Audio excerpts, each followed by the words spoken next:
सड़क पर चलने वाला हर कोई ऐसा नहीं जिसे इन सड़कों पर चलना मजेदार लगता है। सड़क पर गाड़ी चलाने वाले सब ऐसे नहीं होते हैं जिन्हें ड्राइविंग में मजा आता है और कैसा भी माहौल हो, कितनी भी दूरी तय करनी पड़े, गाड़ी चलाते चलाते खुश भी रहते हैं। हर एक टू व्हीलर सवार ऐसा नहीं होता जिसके लिए बाइकिंग कोई जुनून हो, जो खुद को असल बाइकर पुकारना पसंद करता हो। जो सड़क पर नियमों को समझते हैं, अपनी गाड़ियों को समझते हैं और दूसरों की सुरक्षा के बारे में भी समझते हैं, ऐसे जिम्मेदार लोगों की संख्या कम है। अगर आप असल शौकीन हैं रफ्तार के, नई गाड़ियों के और बाइक्स के और रहते हैं भारत में, तो फिर आप जानते होंगे कि कितना मुश्किल है इस शौक को सुरक्षित तरीके से पूरा करना। और उसके पीछे सबसे बड़ी वजह क्या है, ये भी सबको पता है, लेकिन उस पर तब तक कोई चिंता नहीं दिखाई जाती जब तक कोई अनहोनी हो नहीं जाती। जैसे नकली लाइसेंस लिए फर्जी ड्राइवर।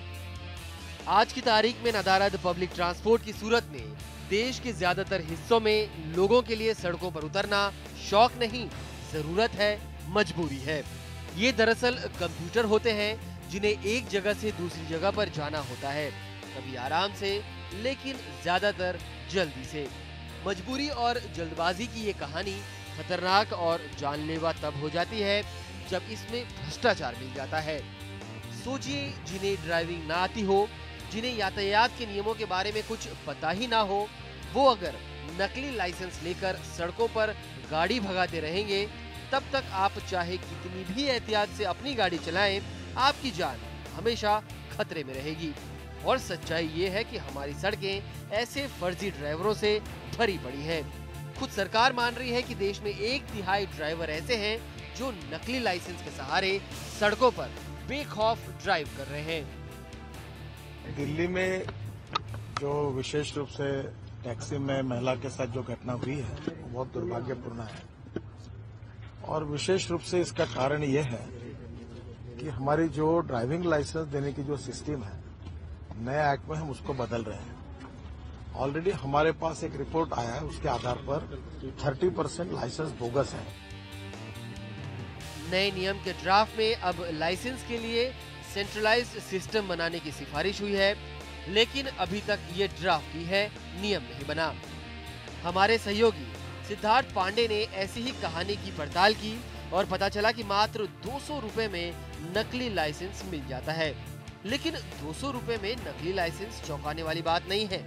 असली चौंकाने वाली बात यह है कि क्यों सरकारों ने अब तक इस भ्रष्टाचार को बर्दाश्त किया है, जबकि खुद सरकारी आंकड़े बताते हैं कि हर साल सड़कों पर होने वाली 5 लाख दुर्घटनाओं में से लगभग 80% ड्राइवर की गलती से होते हैं।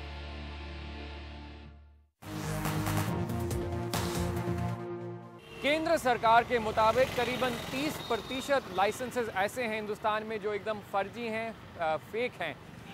दिल्ली में तो निगरानी थोड़ी बढ़ गई है और हमें बताया गया था कि समय ज़रूर थोड़ा लगेगा, शायद 15 दिन लगेंगे, पैसों के ज़रिए हमें लाइसेंस मिल जाएगा।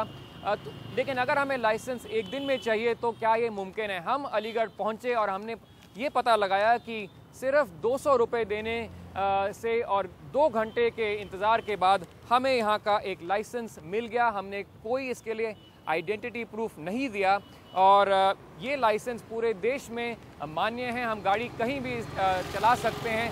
हालांकि ये फर्जी लाइसेंस है, लेकिन ये लाइसेंस बहुत ही मुश्किल होगा पता लगाने के लिए कि असली है या नकली है। हम पहुंचे अलीगढ़ के आरटीओ दफ्तर। इससे पहले कि हम अंदर जाते, दलालों ने हमें बाहर ही घेर लिया। उन्होंने हमसे कहा कि हमारा जो भी काम है वो तुरंत करा देंगे। हमने कहा कि हमें लाइसेंस बनवाना है जल्दी, लेकिन हमारे पास कोई कागजात नहीं है। दलाल ने कहा कि कोई परेशानी नहीं है और हमें बस अपना एक फोटो और पता लिखाना होगा।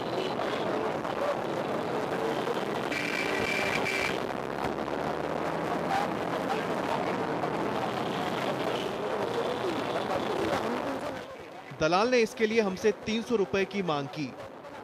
हम 2 लाइसेंस बनवा रहे थे, इसलिए हमने तोलमोल शुरू किया। 200 रुपए हर लाइसेंस के लिए तय हुआ।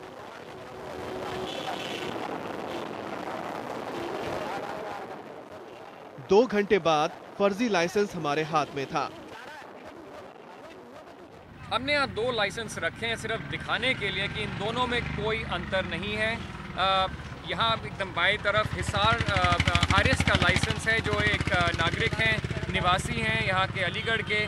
इन्होंने एकदम सही तरीके से लाइसेंस अप्लाई किया, पैसा दिया, शायद टेस्ट दिया और उनको ये लाइसेंस 20 साल के लिए मिला। और ये लाइसेंस मैंने केवल 2 घंटे में 200 रुपये दे के बनवाया है एक टाउट को, सिर्फ ये दिखाने के लिए कि कितना आसान है फर्जी लाइसेंस बनाना। यहाँ पर दोनों एकदम सेम हैं और दोनों की मान्यता पूरे देश भर में है।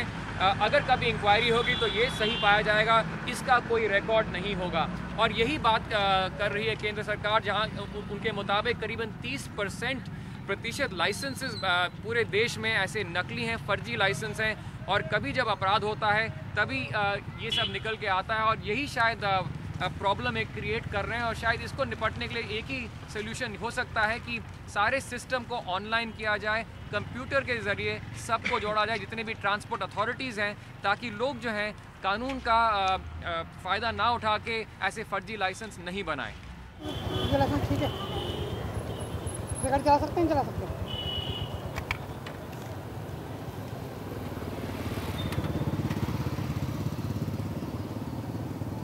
ये बना हुआ है तो चलेगी क्यों नहीं?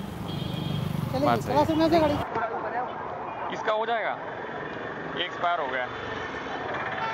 अब हम फिर से दलाल के पास पहुंचे और इस बार फर्जी इंश्योरेंस कवर बनाने की बात की।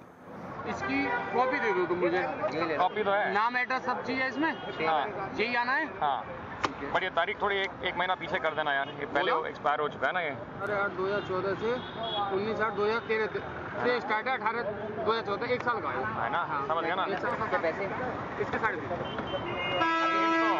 अभी 300 तो मिनिमम लूंगा, 50 रुपये मैं तुमसे कह के ले रहा हूँ अपने लिए। 300 तो इसके जाएंगे, फिलहाल तुम्हें मिलेंगे 200 रुपये। इतना मत दबाओ ना 200 रुपये मिलेंगे, बस 200 रुपये फिलहाल।